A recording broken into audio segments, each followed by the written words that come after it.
Good evening. This is Pastor John Jenkins, French's Chapel, Dublin, Virginia. You wouldn't believe what a day I've had. 7.5 hours I've worked on a video I did earlier this morning. For some reason, I've done all the things that I did before, and absolutely nothing has worked. 2 different phones, 2 different computers, and now I'm doing what scares me, a live stream. But here I go. If you know me, or know much about me, you know I'm technologically challenged. And when the train arrived for all the technologically ambitious people to get on board a few years ago, I took the bus. I mentioned in a sermon one Sunday morning several years ago, smartphones first became popular.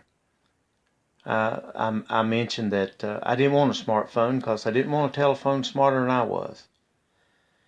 Well, after service was over, a good friend met me at the door, and he said if that would be the case, then I would need a tin can and a string. And that's about the truth. But today I want to talk to you. I want to continue talking to you about this coronavirus, things that's going on. But today I feel strongly impressed, strongly motivated, strongly encouraged to talk to you about one word, and that word is hope. The reason I feel so strongly motivated is my wife Millie told me I need to talk about hope. So that's what I'm going to do, because her motivation is very powerful. And if you know her, as many of you probably do, you would agree. But it is a good topic. Now, when you talk about hope, she and I, we've been married 44 years, but we have 2 different perspectives on hope. She has what I call the Hallmark perspective.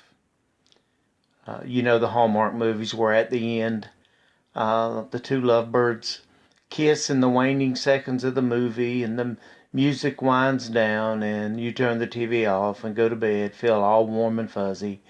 That kind of hope. That's what she has. Just totally optimistic. Now me, I have a different kind of perspective on hope. I'm more of the X-Files, the unknown. I look at every situation. I examine every day. I analyze everything I hear. And I'm not looking at the end of the game. I'm more in the moment. And sometimes my X-File approach is actually Twilight Zone. But anyhow, I want to talk about hope. But in order to do that, I want to take you back just a little bit. I want to take you back to the last day of last year, December 31st, New Year's Eve. Across this country, things were rattled in a way, but we didn't know it yet. That's the day the World Health Organization announced that there was an unknown type of pneumonia had been discovered in Wuhan City, China, and they didn't know what to do with it. They didn't know what to do about it. And here we are, we're hearing this, and we don't know anything about it. We don't know if it's coming this way. Probably don't even give it much thought. But as the days progress after that, we have all given it more and more thought each day. So it's here, COVID-19 they call it, or the coronavirus, as we have become so familiar with that term.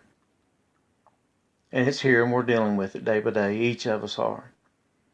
But I want to go back one more day. I want to go back to December 30th of last year, the day before New Year's Eve. And I don't know, I was off work for a 2-week break for Christmas. I'm a bivocational pastor. I drive a school bus. And we were on break. And like most people, Christmas is past. You're winding down from it. Um, you're still eating leftovers, but you're remembering the good holidays, seeing family, exchanging gifts, pleasantries, hugs, no social distancing.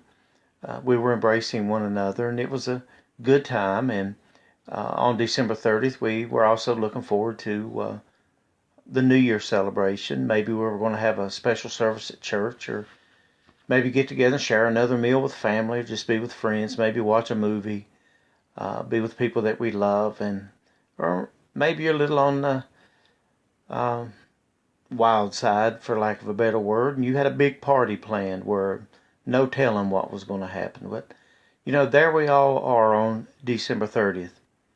Uh, and God, as He always is, was faithful. On December 30th, we were trusting the Lord, depending on the Lord. Now, our family in particular, we just went through a tough time. The Friday before Christmas, my brother-in-law, my wife's baby sister's husband, a good man, a man I loved and will always love, come out of his place of work, Charlotte, North Carolina, and someone was breaking into his truck. And in the confrontation, the gentleman jumped in his car and just ran over him and left him dead in the street the Friday before Christmas. Two children, two college-age children, and a loving wife. And that was our Christmas holiday. It was a very difficult time.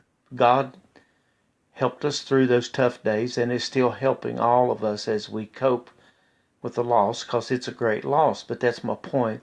God's always faithful, and we trust Him, and our hope is in Him, and He's never lied to us, and He's never let us down. And on December 30th, there we were in the midst of a holiday season, with many experiences in our life of trusting God and Him never failing. Now, things don't always work out like we want, but God is always faithful nonetheless.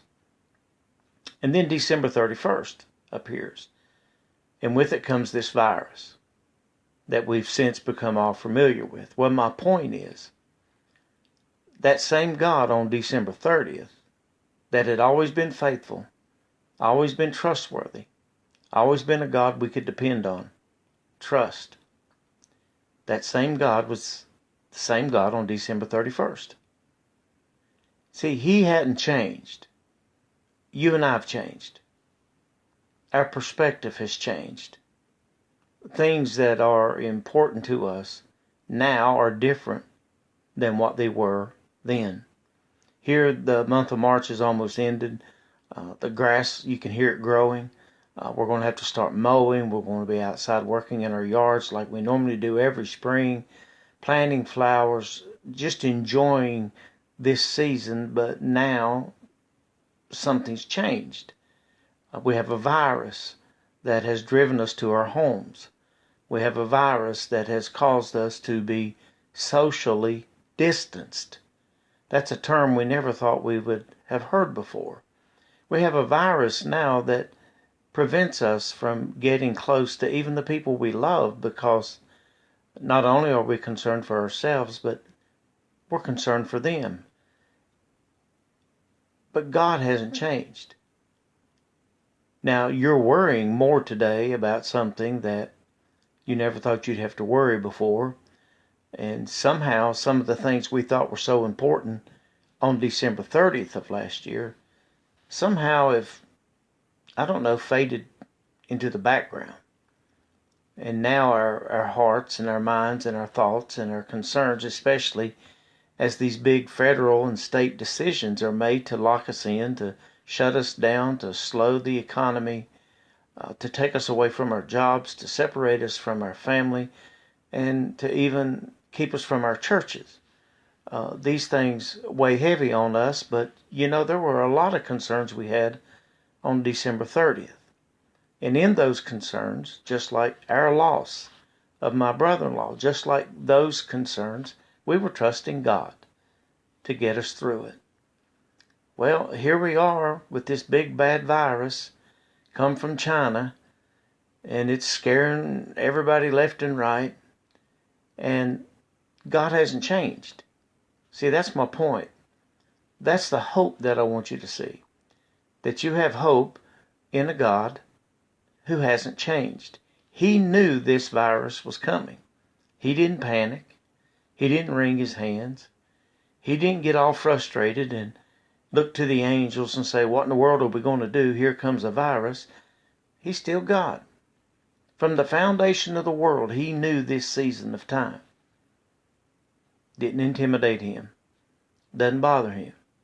He's still God. And he's the same God today in March 25th, as he was on December 30th. And the way you trusted him then, and the way you had your faith in him then, and the way you had your hope in him then, put your hope in him now. Now, I'm not going to sit here and tell you, like maybe some people will, that everything is going to be peachy keen. We don't know what's going to happen. The reality of this storm may still be in its initial stages. It may be winding down. Right now, you and I don't know. And see, we really can't believe what we hear. There's so much confusion coming across the airwaves. Finger pointing, blame, ugliness. Just the way this thing has been for several years now. Just ugly. Politically ugly. And that's not the landscape I choose to live in. So I'm going to trust the Lord. I don't know what the future holds. I know that economically, I don't think our nation will ever be the same again. I'm not saying it's impossible, but I'm saying people like me and you have changed. Things that are important to us today are different from what they were before. Our job is more valuable. Our income is more valuable. Our family is more valuable. And hopefully your faith, your relationship with God, and your commitment to your church is more valuable today than it was previously. Hopefully this has opened our eyes to realize how much we need God and how fragile we really are. Now, we talk a big talk, and we bark a loud bark. But look around. We have run like a dog with his tail between his legs over this virus. And there's nothing you can do about it. I hope it doesn't hit anyone that I love. I pray it doesn't. I can't guarantee it. It may strike somebody I love very dearly. It may get me. It may get you. We don't know. You will change. I will change. Others will change through this. But not God. So, I think back 2016, another great tragedy in our life. We lost our son in an automobile accident. God got us through it amazingly. I can't describe how he got us through it. Now, we still grieve and mourn. But he was faithful. And he always is. Now, back to hope. My wife, Millie, her hallmark hope is correct. You see, at the end of this, there is a hallmark moment for we believers in Christ. Now, it's not going to be a moment where we're kissed romantically, but it's going to be a moment when our Father in heaven, in the midst of all this pain, this worry about coronavirus, the tragedies we've seen, everything else that we're going to face before we leave this world, these X-file moments, Father's going to reach down and gently brush the tears from our eyes. Now that is a hallmark moment, if there ever was one. And we will spend eternity all warm and fuzzy. But we're not there yet. Right now we're still battling these X-file moments, these concerns. Now, this coronavirus will pass. I don't know what the tragic end of it will be. I don't know what the losses are going to be, but it will pass. But there'll be something else. Something else to worry about, something else that will attempt to strike fear in our hearts. But God will still be faithful. The God of December 30th, the day before all this became news, is the God of March 25th. And I'm just going to look back upon all the times He's delivered me and helped me and strengthened me, shown His grace to me, loved me when I shouldn't have been loved. I'm just going to trust Him. Do the best I can to trust Him. I'm going to pray, and I'm going to try my best to help people during this time. But I'm not going to forget how faithful my God is, and that's where I'm going to put my hope, in an unchanging, ever faithful God. Now, before I close out, I want to give you a couple personal thoughts about where you are right now. We as believers, things that have been so important to us have been shaken. The ability to just jump in our car and go to church, something that we've taken for granted. So many have taken for granted for so many years.